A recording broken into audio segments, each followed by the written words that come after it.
Region 1 or the Ilocos region is composed of 4 provinces and a city: Ilocos Norte, Ilocos Sur, La Union, Pangasinan, and Dagupan City.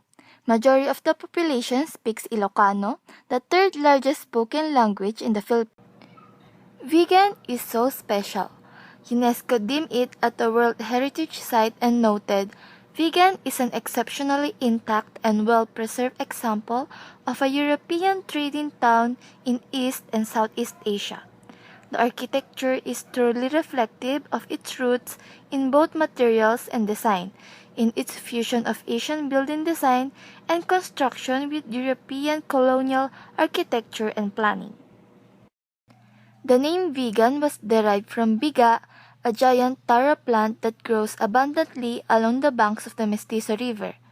But Vigan, like other heritage sites, has its own challenges and problems, and this study will identify the problem that should need to address. The study will determine a suggested solution for the problem of Vigan that they are facing right now. Vigan is a unique environment in both its natural and man-made features. It is traversed by 2 river systems, namely Govantes River and Mestizo River. Its tributaries flow into the Panganda River in Santa Catalina, Kawayan River in Kawayan, Bukeng River in Bantay, and the Bantaway River in San Vicente.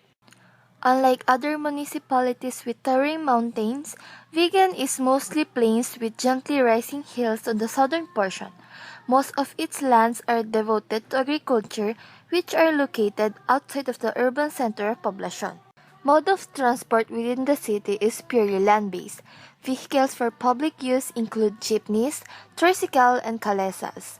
A comprehensive environmental analysis report prepared in July 2008 by the city's Environment and Natural Resources Office, assisted by the Canadian Executive Service Organization, identified that problems of air pollution in the city are largely localized in certain areas of the city, particularly the major streets of the poblacion, which also covers the core area of the city's heritage zone during rush hour. The study will identify the strategies corresponds to its problems for Vigan Heritage City, and specifically it sought to answer the following questions. Number 1. Through strengths, weaknesses, opportunities, and threat analysis, what is the current situation of Vigan? And lastly, what are the suggested solutions to help Vigan at least lessen its problem?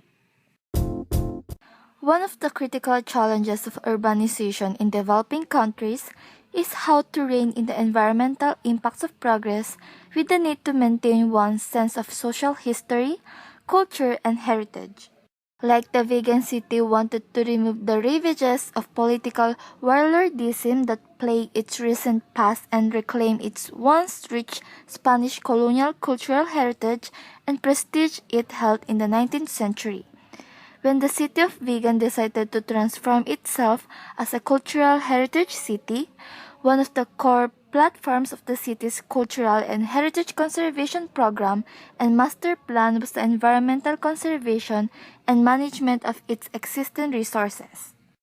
The city government viewed its cultural and heritage vision not only in the context of physical preservation and conservation of its colonial architectures and planning, but as a cultural place where the cultural practices, industry, attitudes, and natural environment by which the city's historical places are closely interlinked with each other.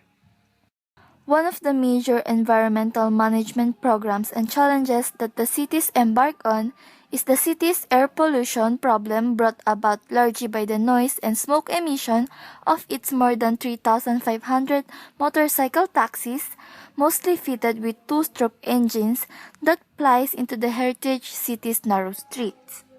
The influx of vehicles, mostly public transport, was mainly precipitated by revival of Vigan's local economy following the success of its transformation into a cultural heritage site and tourist destination.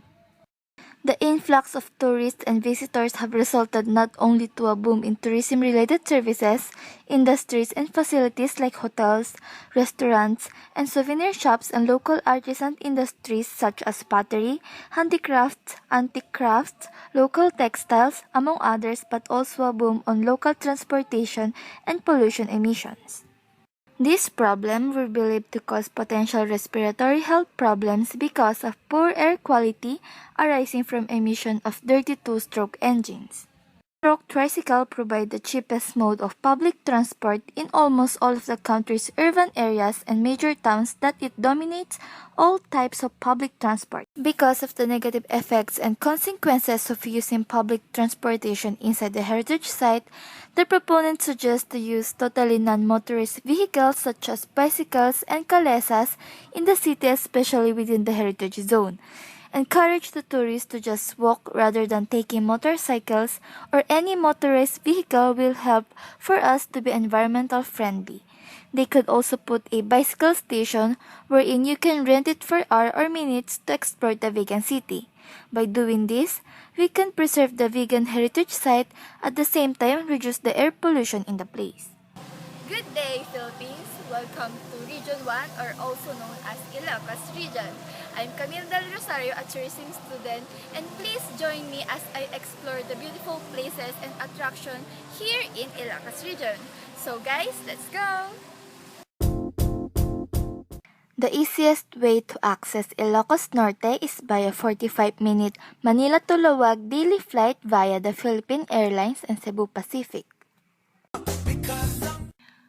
Road trip to Pagudpod is often the initiation for first-time road trip travelers. You can just decide to go, throw caution to the wind, follow the appropriate sign at every crossroad, and drive all the way for 12 to 14 hours until you see the Welcome to Pagudpod arc. The next destination is the Santa Maria Church. This church, officially known as the Church of Nuestra Señora de la Asunción, is one of the 4 Baroque churches in the Philippines listed in the UNESCO World Heritage Site. Take a photo with its massive brick facade, cylindrical columns, and octagonal bell tower. While there, say a prayer for a safe journey all the way to the north. You should try the special delicacies in Ilocos that they are very proud of. One of them is the longanisa. It is basically pork meat and fat stuffed in an intestine wrap. Vegan's version is salty and best paired with Ilocos vinegar. Do not leave the Ilocos region without eating a vegan empanada. A light brown, fried pasty turnover that is super crispy on the outside. It literally crackles with every bite. The special version comes with egg, longanisa, and papaya. The next destination is the La Paz Sand Dunes. This is the only place in the Philippines where you can find a desert in the seemingly endless coastal sand dunes of Suba, an awesome place for reflection and meditation. It is about an hour's walk along the beach from Fort Ilocandia. One of the activities that you can do in La Paz Sand Dunes is the sandboarding. There are 2 sandboarding areas in Ilocos, Paway and La Paz. Your adventure starts with a 4x4 drive and then you can stop at a dune with a steep slope. This is where the fun begins. Right after Lawag, make sure to drop by this lighthouse for a photo op. It is one of the nicer Spanish colonial lighthouses in the country. It is still operational and its structure allows tourists to climb all the way to the top to see its magnificent view of the jagged coastline facing the West Philippine Sea. Let's now go to the Bangi windmills. These huge, 23 stories high, white structures are used to generate power from the wind to supply the requirements of the Ilocos region. There are 15 windmills located along the Bangi coast, which is a black, pebble beach with a fishing community along its shorelines. Do you have plans for your next vacation? Well, why not try to visit this northern coastal province of the Philippines, which has a lot of exciting destinations to explore, rich in natural beauty, cultural and historical heritage to share, a place where natural and history collide.